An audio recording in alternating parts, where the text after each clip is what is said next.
Hello, I'm Wendy Burton, entrepreneur, author of the award-winning book Amy and the Angels, and host of the podcast Winging It with Wendy. Real people, real stories, and real angels. Do you ever feel like you're going through life and you're just winging it? We don't know what's coming, and we sometimes don't know how to deal with it. But I want you to know you are not doing it alone. We have what I like to call celestial BFFs that are actually walking this path with us at all times. Each episode, I will be sharing real life exciting stories from my life and from you, the listener. I invite you to participate with an open mind and experience the magic of angels in your life.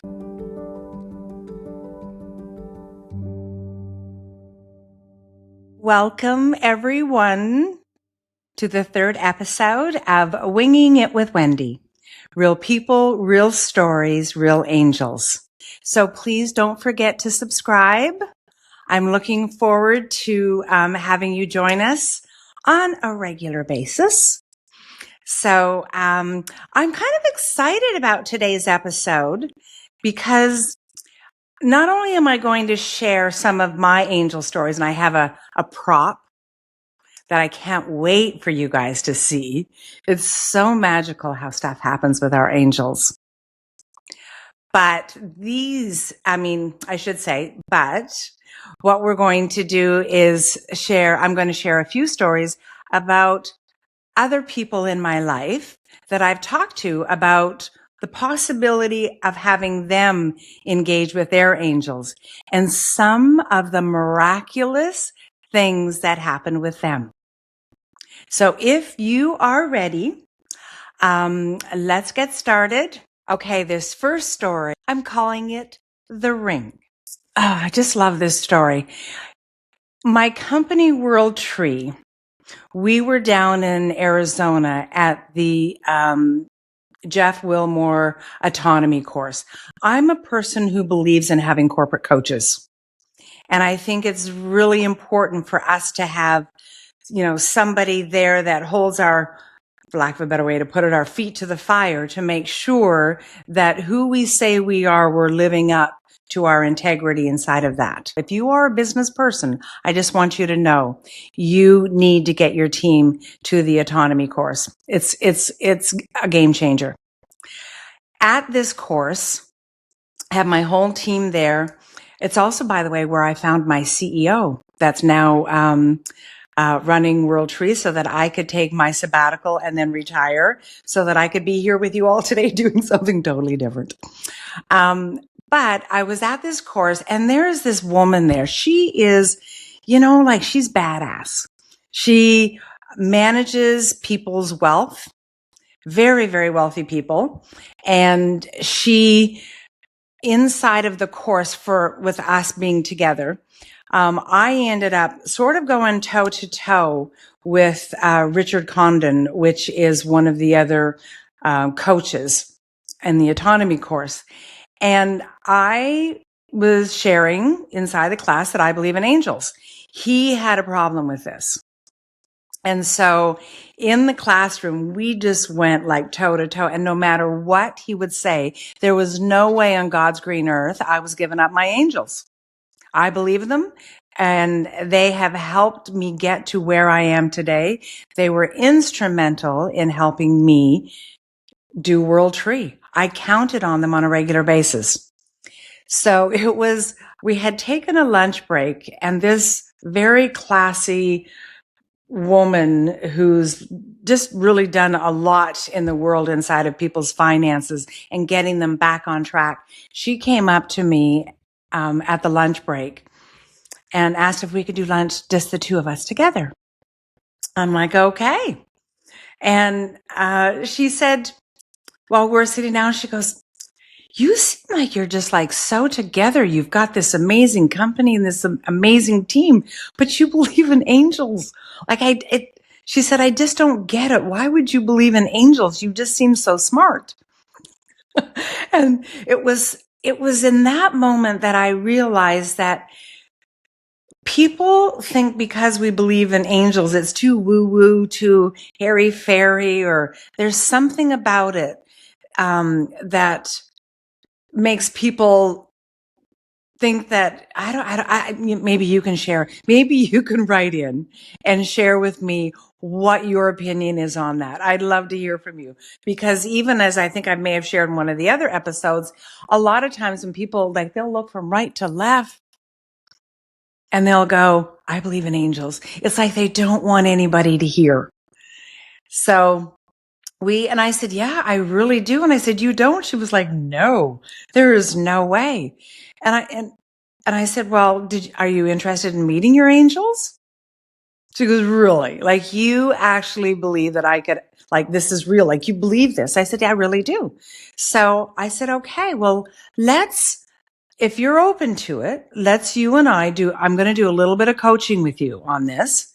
And I'm going to go through all of the steps that I use to share with all of my people. And by the way, for once we get all of these episodes up and running, which they are now, obviously, if you're listening, I'm going to send everybody that subscribes a list of what you need to do so that you can meet your angels. So I went through this with her and told her one of the most important things is that I want her to ask for something. I want her to ask for something that, like, shoot the moon, just like ask for it to be such a big outside of like the norm, that the only way that this item could come to you is if you believe, like, unless your angels brought it to you. So she was like, okay. And I said, and just like, give it some thought. Like, don't just, so she said, no, okay, I will. All righty. But you could tell that it was hard for her to really swallow this pill. So it was, the next day she came up to me at the end of the seminar that day, and her arms are folded. And she's like, okay, I got my thing. I was like, okay, what is it? I said, tell me all about it. I love, by the way, hearing these stories. I love, what is it that you have chosen to have your angels reach out to prove that they're real? So she said, okay, this is what happened. She said, my husband and I have moved, I think she said like 5 or 6 times, 4 or 5. They've moved a lot in the last 2 years.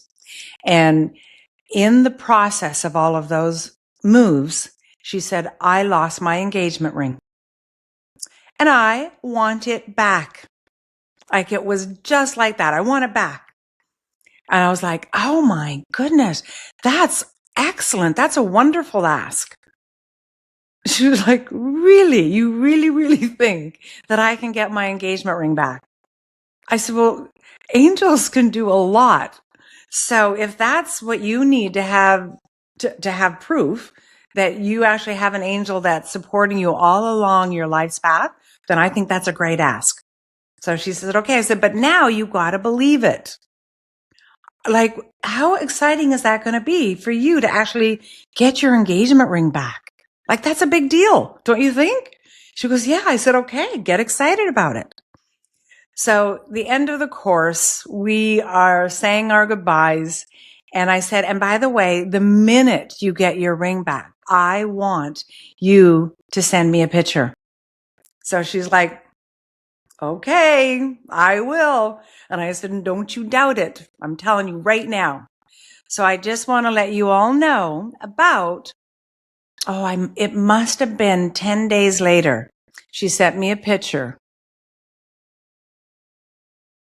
And she said, look what I just found. And I was like, I couldn't wait. I had to get on the phone with her. What happened? And she's so funny. We all have these things that we like to collect. Mine could be coats and shoes. Because of the business that she's in, she collects briefcases. She cannot pass up a briefcase that she doesn't like. So she had a bunch of these briefcases, and she decided that she was going to donate them to a woman's shelter for women getting back into the business world. And she was cleaning out these briefcases, and lo and behold, in the bottom of one of the briefcases was her engagement ring. So that's the kind of miracles, and there's some people out there going to go, well, she would have found it eventually. Well, you know what? And she might not have found it eventually. She may have given it away. She did say she'd gone through those briefcases every time she put them up and they weren't there. So I just feel that there's one more person out there in the world that now believes in angels. So that's the type of story that I absolutely love. My second story, I'm going to call this one the Vision Book. I was somebody back in the day that believed in the vision boards. I think everybody did it. We'd have these great big vision boards. We would, cut out magazine pictures and every day look at what our life is going to be like with the house and the airplane and the great body and just everything, right? It was a thing. But like my friend that I just mentioned, I moved a lot, and taking this big old board with me everywhere I went was starting to be a bit of a hassle. So I got the idea that instead of doing a vision board, I was going to do a scrapbook, so that I could take this scrapbook with me wherever I go, and I could still cut out all the pictures and enjoy it and, flip through it and visualize my future. At the time, I was dating a man that, shall I say, thought the idea that I believed in angels I was off my nut, was pretty much what he believed. And because it was a part of every conversation, like, oh, we're going out to dinner. Oh, let's park because there's never parking out front. Oh, I always get parking. I have my parking angels. And he would roll his eyes and he would just it was just an absolute constant that it is something that's in my core. I know they're there and I believe them. So one day I said that I'm heading off to a scrapbook store and I'm going to get the perfect vision board scrapbook. And it's going to be one. I said, I put it out to my angels that it's going to be the absolute perfect one. So he looks at me and goes, any book you get is going to be the perfect one. I don't know why you think your angels are going to give you the perfect one. And I said, because that's what they do.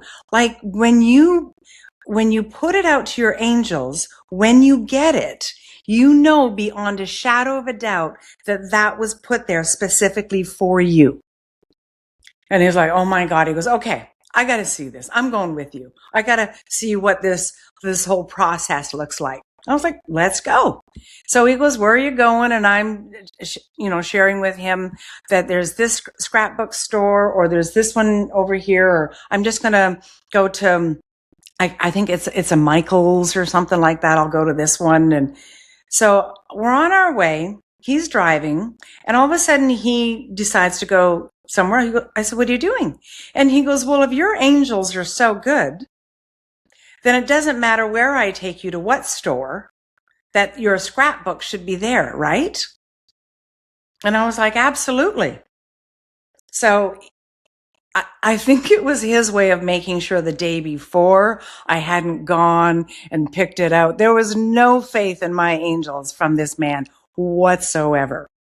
So I was like, no, I am totally 100%. You take me where you want to go and my scrapbook will be there. So I couldn't even tell you the name of the store right now. All I know is that it was in Scottsdale, Arizona, because that's where I lived at the time. So we pull in and we go to the craft book store area, and he's picking out these scrapbooks. What about this one? What about this one? Nope. Nope. Nope. That's not it. That's not it. Nope. And then I went down this one aisle and I went, there it is. Okay. Are you guys ready? Are you guys ready for this? Because I'm going to show you. This is miraculous. Here it comes. Here is my scrapbook. Now, he says, oh, just because there's daisies all over it, and he knows that I love daisies. Tell you guys a little secret. I have one small tattoo, and it is a daisy. And I was like, well, no, you're not looking at it. And he goes, yes, I am. There's daisies all over it. I said, look at the name. It says Burton. Now, you know how on scrapbooks like this, you can, put your own name. It gives you all the little stickers and stuff like that. Just to show you, this is the sheet in the very front. And it says Burton. Now, it's got my name on it. It's got daisies on it. I have to tell you, his jaw absolutely dropped. And I said, and that, dear man, is how your angels work. So, my favorite, here, let me see if I can show you guys this. But I have lots of vision stories in this. I still have to sit one day on Oprah's couch, but got lots and lots and lots. And I go through it every now and again. And a lot of it has already come true. So that is my story. And because you're going to have people who are going to doubt you, but don't doubt yourself. This story is going to be called The Purple Lace Bra. Okay. This is again, another friend of mine. And this one actually was many years ago, many years ago. When I was living in Arizona, you can drive from Arizona to San Diego in about 4.5 hours with the top down. Just saying. Beautiful, sunny, gorgeous day. I have a girlfriend that we decided to take a road trip just because we needed to go see the ocean. For many of my friends that I know will be on here as well, sometimes living in Arizona, we just need to go see the water. So again, on my way, my friend looks at me, and again, like many people do in my life, so you really like big on these angels, right? And the best way to describe, I'll call her Donna. The best way to describe Donna, she has a very Dolly Parton like figure.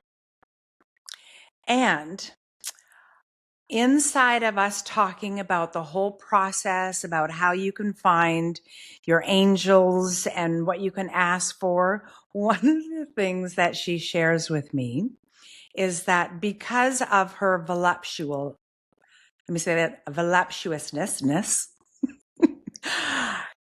she said pretty much she has to buy industrial strength bras. And she goes, and they're not pretty, they're not nice, there's nothing about them, and they just don't make pretty bras like that anymore, or ever have, for women of her size. Really tiny, but very voluptuous. So I said, well, why don't you ask your angels for that? And she says, well, the only way you can get something like that is that you have to have it custom made. And I said, well, I don't believe that. Don't you think your angels could custom make a bra for you like that? And of course, people, they look at me and go, you really believe this? I said, I do. So we went to San Diego, and of course, we went into several lingerie shops. And by the way, she is right. It is such a shame that all of these beautiful lingerie stores don't cater, at least 20 years ago they didn't, to, the larger breast size woman. So we were on our way back, and there was this, like a Neiman Marcus store. And for some reason, I was like, why don't we go into Neiman Marcus? Why don't we go just check to see what they have? So like, well, we're not in a hurry. Let's do it. So off we go, head up to the lingerie department, and we're looking through all the lingerie. There's nothing there, but I had felt called to stop into this store. So I don't know why. So I went up to the lady in the lingerie department at the counter, and I said, do you have any? And all of a sudden I just looked at her, and right behind her on a rack, one bra. It was considerably large, and it was purple lace. It was actually absolutely stunning. And I was going to ask her if she had any, pretty bras for larger breasted women. And I said, who owns that bra back there? And she said, oh, that was a custom made, but the lady changed her mind. And I said, just out of curiosity, what size is it? Now, you and I both know right now, after the stories that I've shared, it was her size. I said, is it for sale? She goes, yes. Really? And I said, well, I think my girlfriend here would like to go try it on. And it fit like that pair of jeans that I shared with you in the second episode, like a glove. That made a believer out of Donna. Oh my goodness, before we had even gotten home, she had a handyman there that was fixing her it was the dryer. And he was there while we were gone fixing it. And she said, could I ask my angels to have him not charge me? I said, heck, why not? And sure enough, when she got home, the guy said there was a sock stuck in the vent that was overheating the dryer and shutting it off. He goes, so you know what? I was down the road at a couple of houses, so I'm not going to charge you. Like, that's how they showed up, everybody, that quickly. Do we have time for one more story? Okay. This one hits really, really close to home. I'll try not to do this one without crying, but I'm going to call this the endless bottle of wine. Oh goodness, I actually don't know how many years it has been now, but I think it's been close to, I hope my sisters don't call me out on this, but I think it was about 12 years ago that our father passed away. My father was somebody who would take you out to lunch, but he was not a drinking man. He thought alcohol was a waste of time and money. And so he would take us out to dinner, but you had to buy your own alcohol. So I was like, that's fine. So I'm just going to digress just a little bit, and I'll bring this around. It was my 50th birthday that I decided to take myself to Italy to celebrate my 50th birthday. It was a place that I always wanted to go. And it was just after my birthday that my father passed away. Something that I did, and I journal all the time, and every year I write a letter to myself on my birthday. And every year I take it out, I read what letter I wrote to myself. But when I was 33 years old, I went to the Hotel Del in California, and I took myself out to dinner, and I ordered 2 bottles of wine. At my dinner, I had a glass of it and then asked if they would cork it. And after my lovely dinner at that beautiful hotel, I went and sat on the beach. And I wrote a letter to myself at 50. I want to tell you all right now, do this. It was the most magical experience. I put this letter in a little box with the second bottle of wine and decided on my 50th birthday, I was going to open this bottle of wine and read my letter. One of the things I forgot about in the letter that I had written is that I wanted to go back to the Hotel del California, but I didn't. I ended up going to Italy instead. And who takes their own bottle of wine with them when you go to Italy? Said nobody. So I decided to leave the bottle of wine at home. And when I got to Italy, I had another lovely bottle of wine, and I sat down and read my letter that I wrote like 17 years earlier. And one of the things was, are you sitting in the Hotel del California? No, I am not. I'm in Italy. And it said, did you ever start that company, the tree company that you always wanted to start? Are you a grandma yet? You know, it was I bawled my eyes out.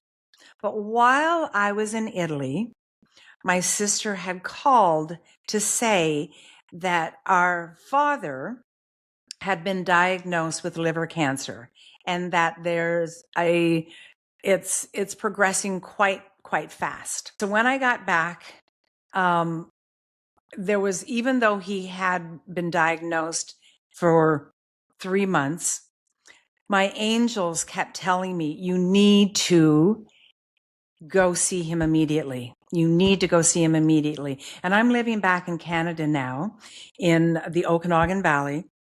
My father lived on Vancouver Island, and I called my boys and I said, they called him Candy Grandpa. And tomorrow morning at 6 a.m., I'm leaving. If you would like to come and see Candy Grandpa before he passes away, let's go.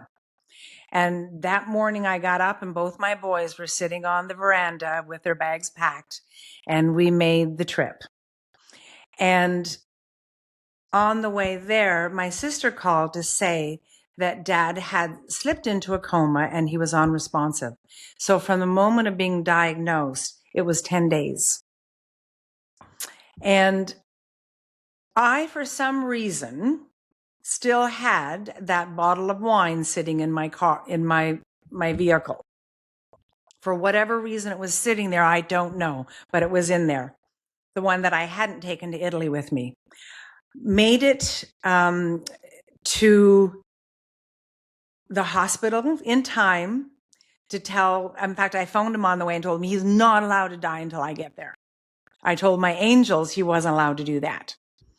And I made my sister put the phone up to his head so that I could yell at him and tell him he's not allowed to die until I get there.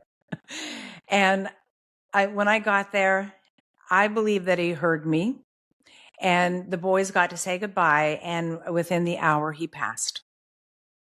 So all of us, the cousins and the kids, we all got together at a house that my niece was house sitting. And it was sort of like a mini celebration of life that night. Dad didn't want anything. So we thought, let's all, and his wife, everybody's there.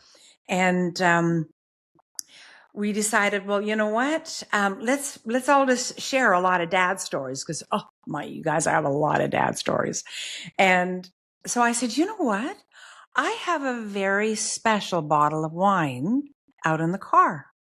Why don't I get that bottle of wine and let's open it, and I'm going to share it with everybody. So I did, and I poured everybody some wine, and then we sat down. And at one point, my niece Christy said, "Oh, we should go. Someone should head to the liquor store and get some more wine." And then we told more stories, and we filled up our glasses and told more stories and drank some more. And we just, for the whole evening, drank copious amounts of wine. Till somebody said, "Who ended up going to the liquor store?" And nobody had. And I was like, I myself know I had 3 glasses. Everybody else said, I had 2, I had 3, I had 1. None of us had paid attention that we kept pouring our wine from the one bottle of wine. And it was like we sat there and I thought, I think Dad finally bought us. our booze. And like literally, I've had some people say, I don't think you should share that story. And I was like, that's a true story. Nobody went to the liquor store and we hadn't paid attention. So I remember thanking Dad that night for finally, he turned water into wine. He turned, I don't know, but it was just a really special experience. So I could share so many other stories with you guys, but I think are exactly the perfect ones to end on. So what I'd like to ask is please make sure that you all subscribe. Follow us on social media. Send me an email. Send me a letter if that's how you still want to communicate.